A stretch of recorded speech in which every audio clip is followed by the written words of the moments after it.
Ang Boiling Lake ng Magsaysay sa Misamis Oriental ay isa sa mga pinakatatagong geothermal wonders ng Pilipinas. Isang lawa na hindi nauubusan ng bula dahil sa init na nagmumula sa kailaliman ng lupa.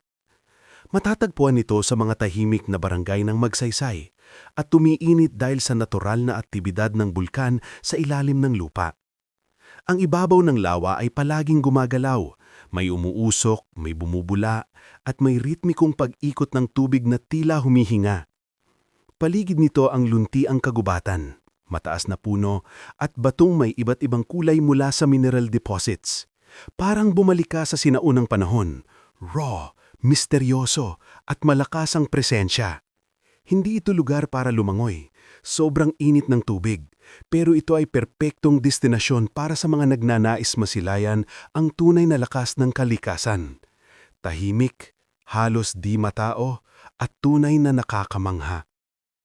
Tara, samahan niyo kong tuklasin ng mga kakaibang lugar, selebrasyon at species na sa Pilipinas niyo lang makikita. Follow for more!